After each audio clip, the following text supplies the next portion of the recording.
एक उद्योगपति को मुनाफा मिले, ये सरकार की जिम्मेदारी नहीं है। आम आदमी को रोजगार मिले, आम नौजवान को रोजगार मिले, हर घर में चूल्हा जले, उसे राशन के डिपो की लाइन में खड़ा ना होना पड़े, मुफ्त की उम्मीद ना करे, एक ऐसा समाज बनाना सरकार की जिम्मेदारी है। लेकिन रोजगार मांगो और 5 किलो अनाज पकड़ा दिया जाए, इससे ज़्यादा बेबसी लाचारी कभी हो सकती है? नदियों का पानी गंदा करके बिस्लरी का पानी पिला दिया, ये विकास नहीं है, ये विनाश है।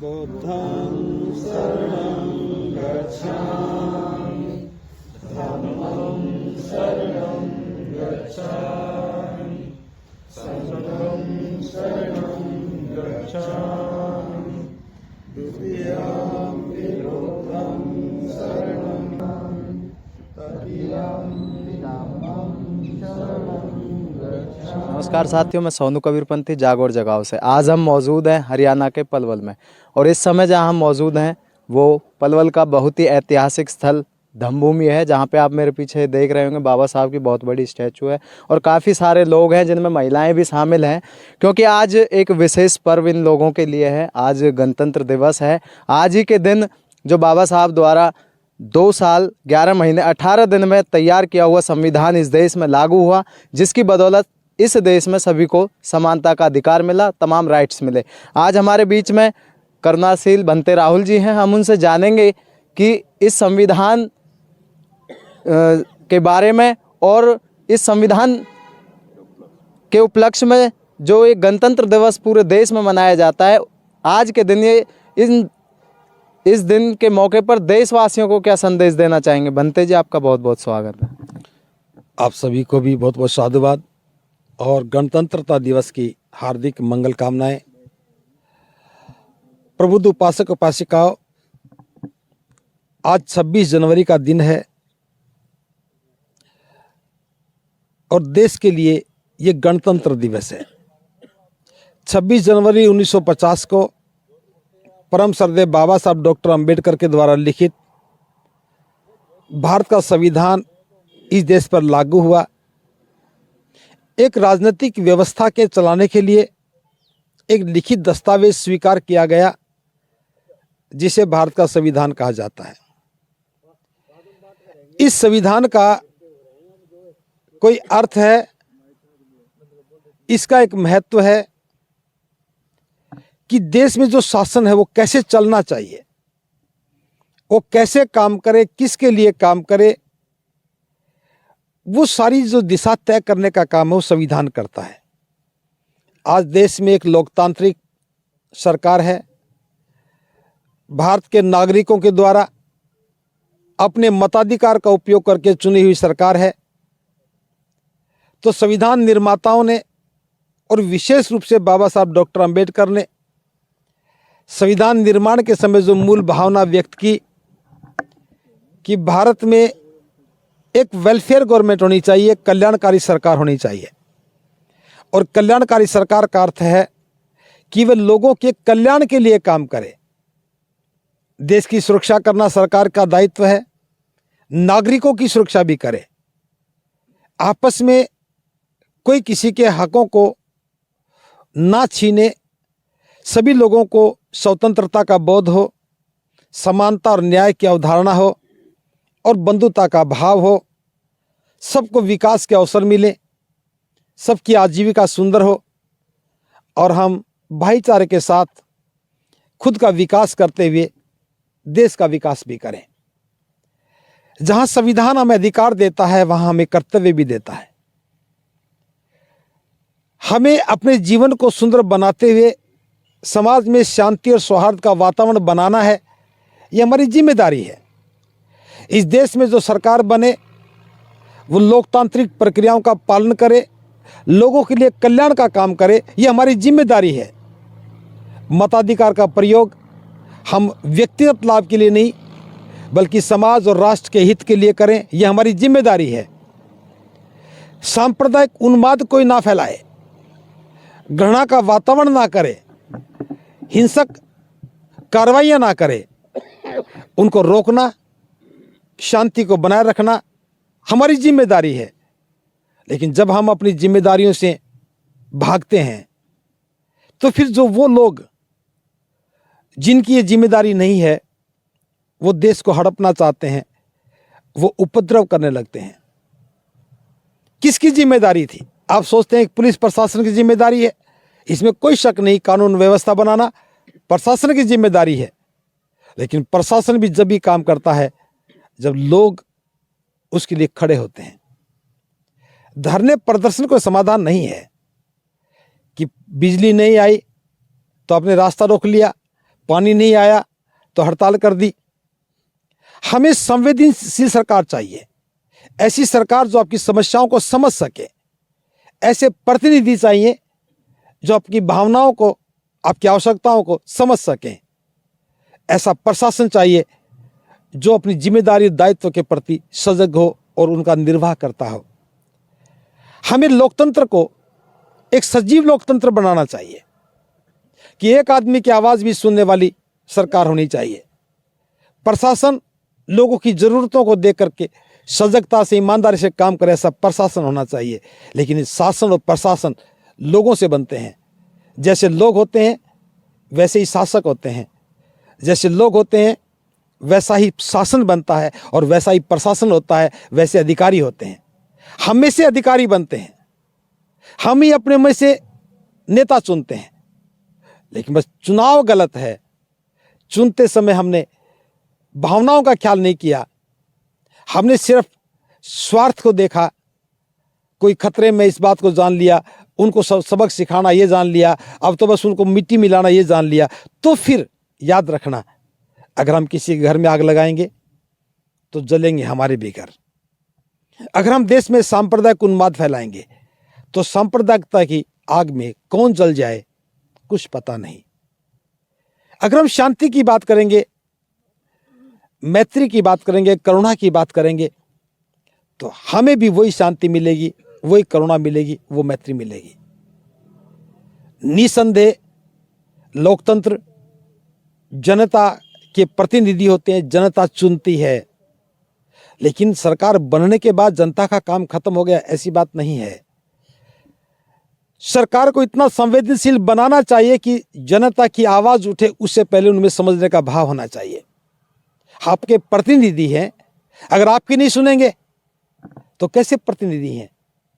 और प्रतिनिधि गूंगे बहरे हो जाएं तो चुनाव करने वाले भी अंधे ही हो सकते हैं।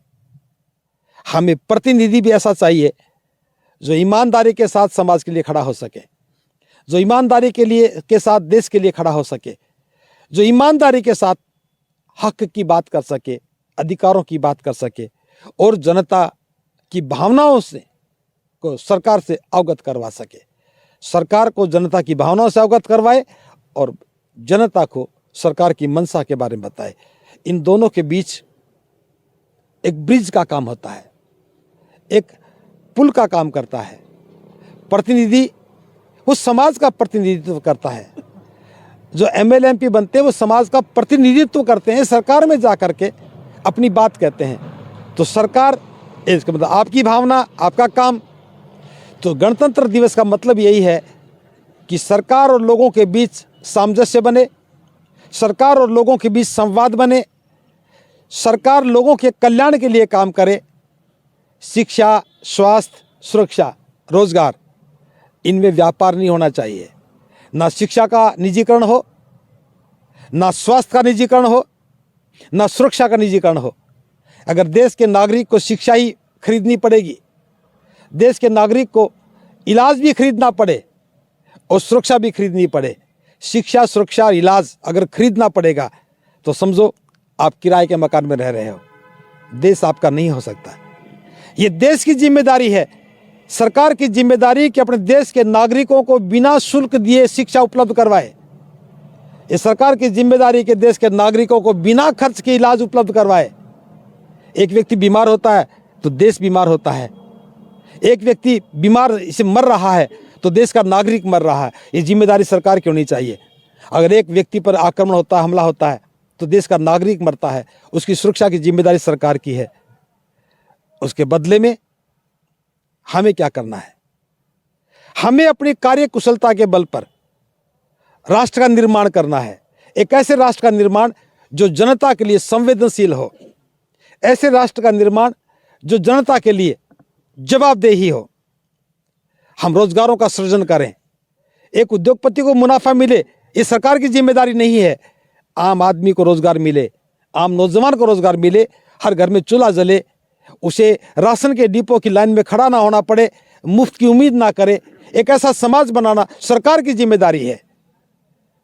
लेकिन रोजगार मांगो और 5 किलो अनाज पकड़ा दिया जाए, इससे ज्यादा बेबसी लाचारी कभी हो सकती है? हाईवे बना देने से, सरपट दौड़ती गाड़ियों को देखने से देश का विकास नहीं मापा जा सकता। गगनचुंबी इमारतों को बना करके हम देश के विकास की बात नहीं कर सकते। लोगों की जिंदगी दौड़नी चाहिए, लोगों की जिंदगी आगे बढ़नी चाहिए, उनका जीवन सुखी होना चाहिए। ये विकास है। अगर लोग खुश नहीं हैं, लोग दुखी हैं, लोग गरीब हैं, उनकी जरूरतें पूरी नहीं हो रही तो देश गरीब है। लोग पढ़ाई नहीं कर पा रहे तो देश अनपढ़ है।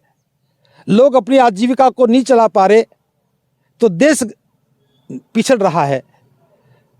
हमें देश के विकास के मायने भी तय करने होंगे। देश प्रगतिशील है तो लोगों को प्रगति में आगे बढ़ता दिखना चाहिए। केवल इमारतें सड़क बनाने से विकास नहीं कहते। हमें गलत पढ़ाया गया, गलत समझाया गया। नदियों का पानी गंदा करके बिस्लरी का पानी पिला दिया, ये विकास नहीं है, ये विनाश है। मेरी बात समझ रहे हैं? इसलिए नौजवानों को भी सोचना होगा, समझना होगा कि देश का लोकतंत्र यूं ही नहीं बना है। हजारों लोगों ने अब कुर्बानी दी है। देश की आज़ादी यूं ही नहीं आई। कितनी पीढ़ियां खपी हैं इसमें, कितने लोगों का जीवन खपा है, जब जाकर देश स्वतंत्र हुआ। और स्वतंत्र होने के बाद आपकी सरकार बन जाए, इसके लिए लोगों ने अपना दिमाग लगाया, अपना ज्ञान का इस्तेमाल किया, अपना समय लगाया, तब जाकर के लोकतंत्र बना। हमें तो सिर्फ इसको बना के रखना है, हमें तो इसको सजा के रखना है, हमें तो इसको महफूज रखना है, हमें इसको जिंदा रखना है। तो बिना सजग हुए, बिना बोले, चुप रह करके ये काम नहीं किया जा सकता। इसलिए जनमत तैयार करना होगा। हर व्यक्ति का मत बने कि शिक्षा का निजीकरण नहीं हो, ये जनता का मत बने। स्वास्थ्य का निजीकरण ना हो, एक भी प्राइवेट हॉस्पिटल नहीं हो। क्या सरकार अस्पताल नहीं खोल सकती? क्या सरकार डॉक्टर नहीं बना सकती? अगर कोई डॉक्टर बनेगा, अपना पैसा खर्च करके बनेगा, तो क्या लूट खसूट नहीं करेगा? एक अध्यापक बनेगा, शिक्षा खरीद करके अध्यापक बनेगा, तो क्या वो पैसा ज़्यादा नहीं कमाएगा? सेवाओं को व्यापार नहीं बनना चाहिए, पढ़ाई को व्यापार नहीं बनना चाहिए। शिक्षा सेवा है, स्वास्थ्य सेवा है, व्यापार नहीं होना चाहिए। सुरक्षा सेवा है, व्यापार नहीं होना चाहिए। तो जो व्यापार नहीं है उसको व्यापारियों के हाथ में क्यों दे रहे हो? पानी उपलब्ध करवाना सेवा है, व्यापार नहीं है। लेकिन जो चीज व्यापार में आती है, कार बनाई, व्यापार का काम है, व्यापारियों को करने दो। भवन बनाना व्यापार है, बनाने दो। लेकिन जो सेवा है, जिससे जीवन चलता है, उसका व्यापारीकरण नहीं होना चाहिए। आपको बोलना होगा, आपको समझना होगा। तो मैं ये कामना करता हूं कि हम बोलना सीखेंगे और लोकतांत्रिक मूल्यों को पहचान करके एक वेलफेयर गवर्नमेंट की योजना को साकार करेंगे। संविधान की मूल भावना को हम स्थापित करने का काम करें, ऐसा हमारा प्रयास होना चाहिए। इसी प्रयास के साथ आप सबके लिए मंगल कामना करते हुए, सबका मंगल हो, सबका मंगल। साथियों, हमारे बीच में थे करुणाशील भंते राहुल जी। उन्होंने संक्षिप्त में पूरे संविधान की जो व्याख्या है वो आप लोगों को बताई है। साथियों, आप लोगों को संविधान का जानकार बनना पड़ेगा, अपने अधिकारों के प्रति जागरूक होना पड़ेगा, क्योंकि जो हम सरकारें चुनकर भेजते हैं, भंते जी ने बताया, वो आपके कल्याणकारी योजना बनाने के लिए होती है। आपको किस प्रकार से मुफ्त शिक्षा मिले, सुरक्षा मिले, स्वास्थ्य मिले, ये गारंटी सरकार की होती है और इसका अधिकार संविधान देता है। साथियों, कितना आपको फ़ायदा इस संविधान का मौजूदा हालात सरकारों में मिल रहा है, ये आकलन करने की बात है। और आगे क्या आपको करना चाहिए वो भी आप सोचें इस बारे में। और भंते जी ने एक बात कही थी कि हमें बोलना पड़ेगा। अगर आज की जो परिस्थितियां हैं, संविधान को जिस तरीके से तार तार किया जा रहा है, हम लोगों को बोलना पड़ेगा। इस आम आदमी को जिस तक संविधान की वजह से रोटी रोजी पहुंचती है, उसको बोलना पड़ेगा, अपने अधिकारों के लिए लड़ना पड़ेगा। वरना जिस दिन इस संविधान पर आँच आएगी, आप लोगों के भविष्य पर, आप लोगों की ज़िंदगी पर आँच आएगी। बंते जी ने एक बात कही थी कि अगर आप संविधान को नहीं बचा सकेंगे तो आप की ज़िंदगी भी नहीं बचेगी। उन्होंने एक संक्षिप्त में एक शायरी कहने की कोशिश करी थी और मैं उसको कंप्लीट कर देता हूँ कि जो लोग ये सोचकर घरों में बैठ जाते हैं कि ये जिम्मेवारी केवल उन लोगों की है जो लोग सड़कों पर उतरकर लोगों को समझाकर संविधान के बारे में जानकारी दे रहे हैं, तो मैं उनके लिए ये शायरी कहना चाहता हूँ कि जलते घर को देखने वाले फूस का छप्पर आपका है, आग के पीछे तेज हवाएं अगला नंबर आपका है, और उसके कत्ल पे मैं भी चुप था, मेरा नंबर अब आया, मेरे कत्ल पे आप भी चुप हो, अगला नंबर आपका है। साथियों, अगर इस संविधान के ख़त्म होने से जितना खतरा मुझे होगा उससे कई गुना खतरा आपको भी हो सकता है। इसलिए हमें सजग होना होगा, जागरूक होना होगा और संविधान को घर घर तक पहुंचाकर संविधान को हमें कंठस्थ करके और लोगों को उनके अधिकारों के प्रति जागरूक करके और सरकार के सामने एक चैलेंज पेश करना होगा कि संविधान हमें फ्री शिक्षा की गारंटी देता है तो आप क्यों नहीं करते हैं। संविधान हमें फ्री रोजगार की गारंटी देता है, एजुकेशन की गारंटी देता है, हमें स्वास्थ्य की गारंटी देता है, न्याय की गारंटी देता है, तो आप क्यों नहीं करते हैं। जब तक हमारे दिमाग में, हमारे अंदर ये सवाल पैदा नहीं होंगे, सरकार अपनी मनमानी करेगी। क्योंकि मान्यवर साहब कांसीराम जी ने कहा है, जब तक संविधान को लागू करने वाले लोग संसद में ना हो, आपको संविधान को घर घर पहुंचाकर लोगों को उसका जागरूक बनाना होगा ताकि हम सवाल सरकार से कर सकें, तभी सरकारों की मनमानियां समाप्त होंगी। साथियों, इस वीडियो को ज़्यादा से ज़्यादा शेयर करें और अंत में पुनः निवेदन करूंगा कि घर में आपके चाहे कुछ हो या ना हो, खाने को अनाज हो या ना हो, लेकिन एक संविधान की बुक आप ज़रूर खरीदें और आने वाली पीढ़ियों को संविधान के लिए तैयार करें, तभी जाकर इस देश का भविष्य बन सकता है। साथियों, मैं सोनू कबीरपंथी, जाग और जगाओ से, धन्यवाद।